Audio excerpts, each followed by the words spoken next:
J'ai quelqu'un ici qui me demande comment s'éveiller sans perdre son individualité.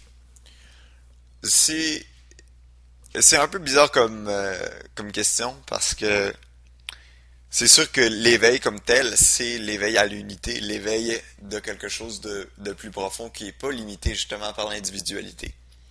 De ce point de vue-là, c'est c'est un peu spécial dans le fond parce que c'est comme si c'est comme si quelqu'un demandait comment s'éveiller d'un rêve tout en restant dans le rêve. C'est exactement ça.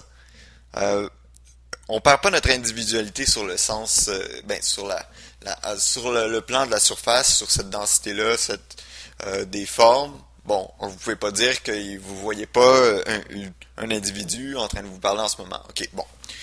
Dans les faits, vous avez seulement un enregistrement de quelque chose. Il y a de la lumière qui va vers vous, vous l'interprétez comme ça. Ok, dépendant de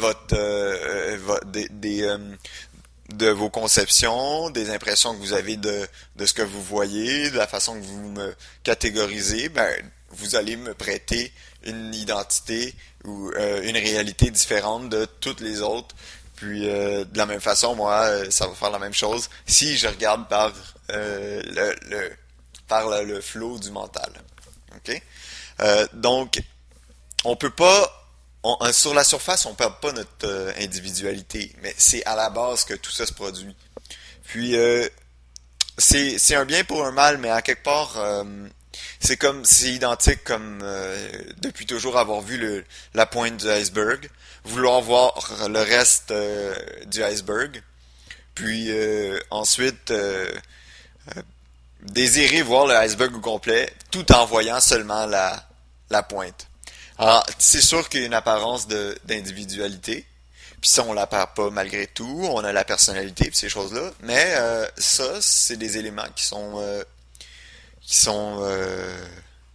qui sont destinés à se métamorphoser, à changer. Si je vous demandais il y a 10 ans, c'est quoi vos convictions, comment vous vous identifiez, qu'est-ce que vous pensez de votre vie, puis de qui vous êtes, vous allez me dire quelque chose, puis vous allez en être convaincu. Puis aujourd'hui, je vous demande la même question, puis ben là, ça va être totalement différent. Puis vous allez toutefois être aussi convaincu qu'avant. Imaginez que ça fait des milliers et des milliers, bon, des milliers de vies que vous évoluez, on pourrait dire, vous métamorphosez, vous incarnez toujours une nouvelle personnalité. Puis ensuite, je reçois des questions comme ça que des gens qui ont peur de perdre leur individualité, je veux dire, on la perd à toutes les semaines, on en perd un petit peu, on en prend un peu, mais tout se transforme, hein, comme on dit. Sur ce plan-là, tout se transforme. Okay? Donc, il n'y a pas de vérité ultime sur cet aspect-là. On ne peut pas en tirer une vérité ultime seulement si on regarde sur ce plan-là. Euh, mais c'est... En fait, on perd pas l'individualité comme telle. On découvre notre unité, ok? Puis on a l'impression, quand on rentre dans surtout au départ, quand on prend conscience de ces choses-là, de la spiritualité, de cet appel-là qui se fait en nous de connaître notre vraie identité, on fait souvent référence à la conscience comme étant une personne séparée de nous. Euh, mais en réalité, ce que tu es, là, je parle à la personne qui regarde, là, pas vous en groupe, là. Ce que tu es est la conscience même. OK? Puis ça, c'est la partie la plus vraie de tout ce qui existe. Là. OK? Tout ça ici, là, le passé, l'histoire, les impressions sur soi-même, les émotions, les pensées, les croyances, tout ça, là, OK? Le corps, tout ça. Tout ça va un jour se métamorphoser en quelque chose d'autre. OK? Ça va changer soit du tout, soit un peu, mais tout ça va changer. Il y a des parcelles qui vont être parties, qui seront plus nécessaires, ça va être remplacé par d'autres choses. Euh, le 80, ce que vous croyez être, là je parle en majorité, ce que vous croyez être, ce que nous croyons être en tant qu'individu est en fait 0% de qu'est-ce qu'on est en réalité. La vie qui anime tout ça, qui souffle dans cet instrument-là, cette expression-là, c'est le seul aspect réel qui changera jamais. Puis c'est, c'est, c'est vraiment, c'est vraiment quelque chose de le réaliser.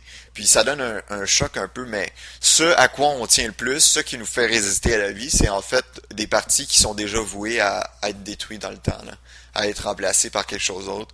Fait que tenez pas, mais soyez pas si concernés par l'identité. Elle va changer de toute façon que vous soyez, que vous vous éveillez ou non, ok, à votre propre nature. Euh, Y a-t-il quelque chose d'autre qui serait important de rajouter?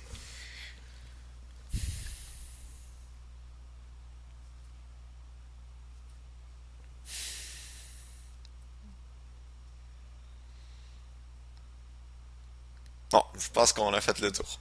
Si jamais il y a des gens qui ont des questions là-dessus, vous pouvez soit les poser en dessous du vidéo de YouTube ou directement sur le blog.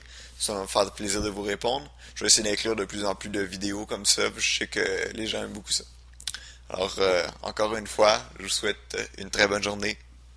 Puis, portez attention à cette petite parcelle de vie qui anime votre corps d'intelligence, puis qui le soutient dans toutes ses mésaventures, puis de toutes ses croyances. Euh, Parce que c'est vraiment la partie la plus importante de vous. Puis cette partie-là va jamais partir. Puis c'est c'est ça qui est fantastique, c'est de réaliser à quel point elle est plus proche de vous que de votre respiration. Là. C'est davantage, c'est la réalité tellement plus vraie parce qu'elle changera jamais. Donc c'est dans le fond la seule réalité qui peut être conclue, euh, c'est que cette parcelle-là va jamais mourir, va jamais changer. Puis elle va toujours gouverner l'aspect extérieur avec intelligence, puis par un pouvoir qu'on appelle la grâce divine. Donc, encore une fois, bonne journée.